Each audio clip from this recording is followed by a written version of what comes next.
pessoal. Eu sou Alexandre Guzmão, da revista Proteção. Estamos aqui para apresentar os destaques da edição de junho da Proteção. Nós temos já a edição impressa e a edição digital, que está disponível para todos os leitores. E você pode acessar o nosso site Loja Virtual Proteção para adquirir a sua assinatura. Hoje eu tenho aqui comigo a editora da revista Proteção, a jornalista Daniela Bosley. Olá, Dani, obrigado por estar aqui com a gente. Nós vamos falar sobre a edição de junho da Proteção. Tem como tema principal o e-social. Nós tivemos algumas mudanças no dia 8 de junho. Pode falar um pouquinho para nós sobre isso? Oi, Alexandre. Sim, na verdade houve um adiamento no dia 8. Nós já esperávamos por isso. Quando estava finalizando a reportagem, nós soubemos de que a Dataprev não tinha conseguido finalizar os campos, disponibilizar os campos no sistema digital para que as empresas do primeiro grupo cadastrassem seus eventos de SST e fizessem o envio digital. Então, isso acabou sendo adiado, provavelmente para outubro. A gente está aí aguardando a portaria oficial do governo, mas o governo já divulgou no site, nós também já repercutimos no nosso site, nas redes sociais.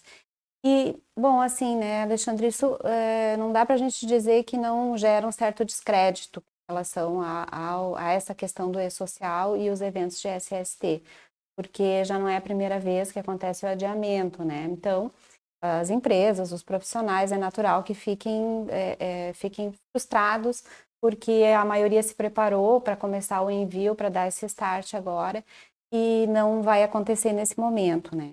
Mas, por outro lado, pensando de forma um pouco mais positiva, é um pouquinho mais de tempo que se tem para se preparar para as empresas que ainda não estão suficientemente preparadas ou para rever algum processo. E daí é que a nossa matéria vai entrar para tentar ajudar os profissionais nessa questão, né? Nesse aspecto, Dani, houve uma série de transferências, né, entrada em vigor, por questões não políticas ou momentâneas. E agora foi uma questão técnica. Então, pelo menos isso atenua digamos, o desgaste, né? Houve uma questão técnica de adaptação da Dataprev, né? Essa informação que nós obtivemos junto ao pessoal que participa do grupo técnico do GT, né? Do GT Confederativo do E-Social. E agora assim, imagino que isso é uma parte da matéria, que é essa decisão, mas a matéria estava sendo trabalhada há algum tempo. Sim, então, qual é a avaliação que as pessoas que foram entrevistadas, elas transmitiram através de suas entrevistas? Certo. Bom, a avaliação é positiva, Alexandre. A gente inicia a matéria contextualizando, contando um pouco essa história do E-Social, como ele começou, o que é, para que é, qual é a importância dele. Procurou explicar isso. Explicamos também aquele período turbulento em que até se falou que ele seria extinto, mas isso tudo, segundo os especialistas, está fora de cogitação, ele realmente vai entrar. E então a gente procurou situar o leitor com relação a isso e depois entrar objetivamente nas questões que mudaram, porque a gente teve uma super simplificação assim, do E-Social, né? Hoje ele está focado em CAT e na parte dos agentes nocivos e do monitoramento de saúde do trabalhador, que são as informações que hoje constam no PPP, que então isso vai entrar no E-Social. E são esses dois pontos. Então a gente explica bem esses dois pontos, detalha bastante.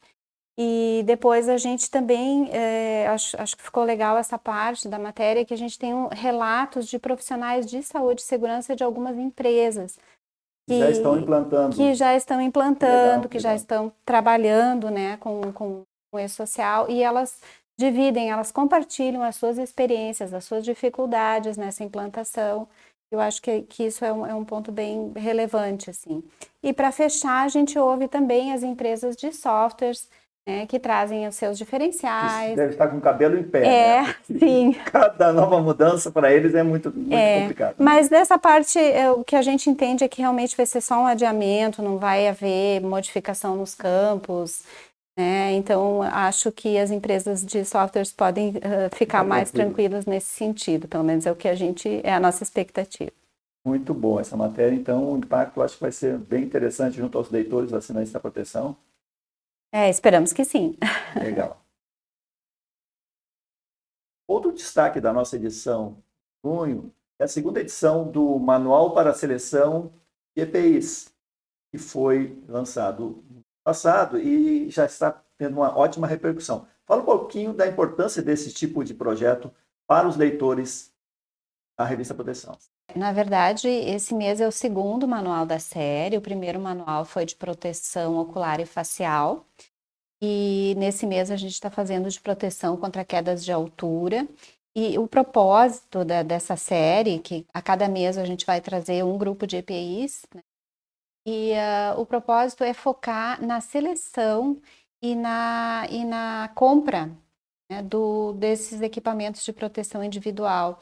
Porque a gente entende, assim, pelos anos de experiência, pelas demandas que a gente tem dos nossos leitores, de que os profissionais de segurança nem sempre fazem a compra dos equipamentos de proteção individual. Muitas vezes essa compra, Alexandre, é feita pelo departamento de compras, é feita até pelo RH das empresas.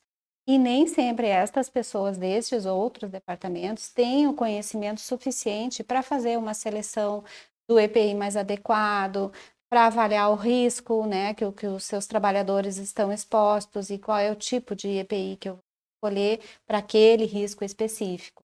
Então, assim, até pensando no custo-benefício das empresas e também, né, claro, na segurança do trabalhador de escolher o equipamento correto, é que a gente teve a ideia de fazer essas séries, né? Então, especificamente nessa edição, a gente vai falar de trabalho em altura e equipamentos de proteção individual para trabalho em altura, que a gente sabe que é complexo, né? Existem diferentes tipos de fixação, diferentes locais para os trabalhadores ficarem nas alturas, né? Então, assim, qual o melhor cinto, qual o melhor trava-quedas, talabarte, como associar um elemento ao outro, a questão até das normatizações, né? As normas que estão valendo, as que já estão ultrapassadas. Um erro comum que a gente percebe na hora da compra é a pergunta que o profissional falou do RH ou do departamento de compras tem CA ou não tem CA? Né? Isso não resolve o problema, porque o CA tem que ser adaptado ao risco, tem que ser focado na solução. Qualquer produto que tiver CA, muitas vezes pode não resolver o problema. Claro. E o CA é específico para determinado tipo de solução. No caso do trabalho à altura, não é tão... acho que é mais óbvio. Mas existem alguns EPIs mais, digamos, onde tem uma gama muito grande de produtos diferenciados, de insumos, modelos, né? Modelos e tal, onde a decisão do CA não é só CA, não, com certeza. Tem que ser adaptado ao risco, né? Exatamente. O CA, claro que o EPI tem que ter CA, esse é ponto, né, pacífico. Básico. Mas o CA não é a garantia de que aquele equipamento vai ser o adequado para uma determinada atividade. É preciso fazer uma avaliação bem mais abrangente, né, do risco, do tipo de posição, enfim, dos elementos que compõem, aqui um pouquinho mais profunda a análise. E tem uma coisa muito legal, que esse material não está só para os assinantes, né? Ele está disponível no site da Proteção para acesso, inclusive um e-book que a gente tem disponível lá, né? Isso, o material está aberto, né? O pessoal até está recebendo por e-mail também para entrar no link e aí cai direto no site, né? Tanto de protetor ocular e facial, quanto agora o de proteção contra quedas de altura estão abertos e os próximos estarão abertos, justamente porque a ideia é essa, é democratizar a informação, dar mais visibilidade, né, para essas questões, também para os outros profissionais da empresa, e não só para o profissional de saúde e segurança. A gente acha bem importante ter essa integração. Eu acho que assim as coisas ficam um pouquinho mais fáceis de ser feitas, né? Tem um aspecto também interessante, que apesar de a gente ter um grupo de empresas muito éticas, no sentido da venda, com profissionais altamente qualificados, técnicos, engenheiros de segurança, são contratados pelas empresas, boas fornecedoras que nós temos. Obviamente, quando ele está vendendo o seu produto, né? Destacando os principais aspectos e tal. E o manual ele tenta mostrar assim, os pontos mais importantes que um produto deve ter, né? de uma forma neutra. A proteção não vem de EPI, não é esse o nosso objetivo. Nosso objetivo é passar informação e ajudar com que o profissional escolha, entre os bons fornecedores, o melhor produto adaptado à sua necessidade. Sim, perfeito. Também nessa edição, temos uma entrevista muito interessante com a doutora Ubirani Otero, que é especialista em câncer. Dani, fala um pouquinho sobre essa entrevista. Sim, Alexandre, é uma entrevista bem bacana e assim, muito detalhada, ela tem muitas informações. A doutora Ubirani, ela é doutora em saúde pública, como tu disseste, e ela coordena a área de vigilância de câncer relacionado ao trabalho e ao ambiente no INCA.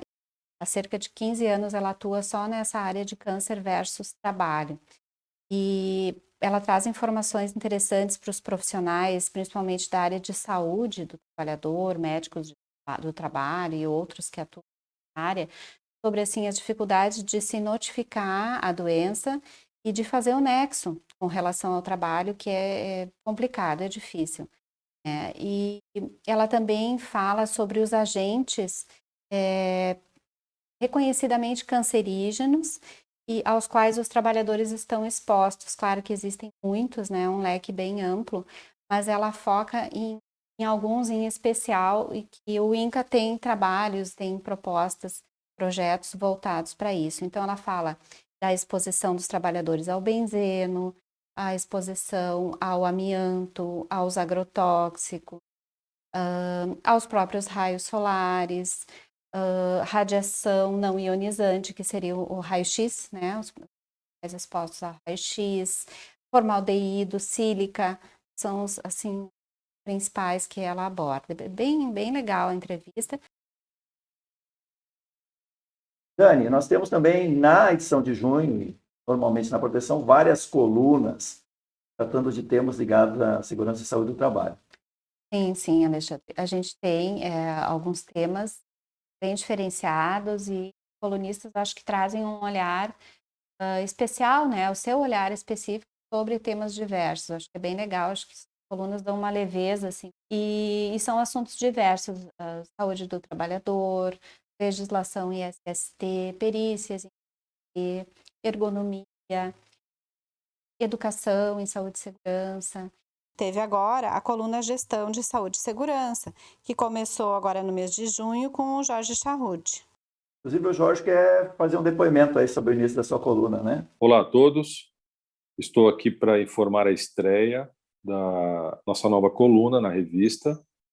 Essa coluna vai ser mensal e tem como foco a gestão em SST, mas uma gestão macro, abordando 3 frentes: trabalhista, previdenciária e tributária. Esse primeiro artigo inaugural, eu fiz um desenho dando diretrizes macros sobre os assuntos que vão ser abordados, desde os conceitos da nova NR1, que é a norma nuclear, conceitos relacionados ao e-social, conceitos relacionados à aposentadoria especial, previdenciário, conceitos relacionados a nexo técnico, fator acidentário de prevenção. E nos próximos meses, eu vou delimitar para vocês conceitos importantes para que o profissional de SST, seja de consultoria ou seja participante de SESMITs, tenha uma noção geral sobre esse processo de gestão macro. Um abraço. Temos também a coluna NRs no dia a dia, do Cosmo Palácio. Pessoal, estou aqui para convidar todos vocês para dar uma lidinha na nossa coluna lá no dia a dia, na revista Proteção, do mês de junho de 2021. Nós estamos na série sobre a NR12, né, sobre segurança em máquinas e equipamentos. E na nossa coluna nós buscamos abordar outros aspectos que não são aqueles essencialmente técnicos, mas são aqueles de gestão, são aquelas oportunidades de melhoria que podem ocorrer através da atuação do profissional de segurança e saúde do trabalho. Ou seja, são dicas, coisas da vivência para que a gente possa fazer melhor aquilo que já fazemos tão bem e, por consequência, melhorar a aplicação da norma dentro das organizações e também a segurança e saúde do trabalhador. Conto com vocês para dar uma olhadinha por lá e depois façam seus comentários pela internet ou pelo e-mail de forma direta. Um abraço a todos. Além disso, nós temos também os artigos, que são tradicionalmente muito lidos na revista Proteção. Sim, Alexandre, os artigos técnicos são escritos por especialistas, né, em áreas diversas, e nessa edição a gente tem um artigo que fala sobre atmosferas explosivas, especificamente sobre a inspeção e a manutenção chamadas áreas classificadas, né? E além desse, a gente traz um artigo que é um estudo de casos sobre uma análise preliminar de risco em microempresa. É um tema que não é muito comum, mas nós achamos interessante porque análise de risco em empresas pequenas não é uma coisa tão frequente. Eu acho que o estudo está bem legal, pode ajudar. Legal, Dani. Muito obrigado por ter compartilhado com a gente essas informações sobre a revista Proteção. E eu convido a vocês a lerem a edição de junho, que já está disponível na versão impressa e na versão digital. E se você não é assinante da Proteção, entre no site, está aqui embaixo, para colocar suas informações em dia. Muito obrigado a todos e até o mês que vem.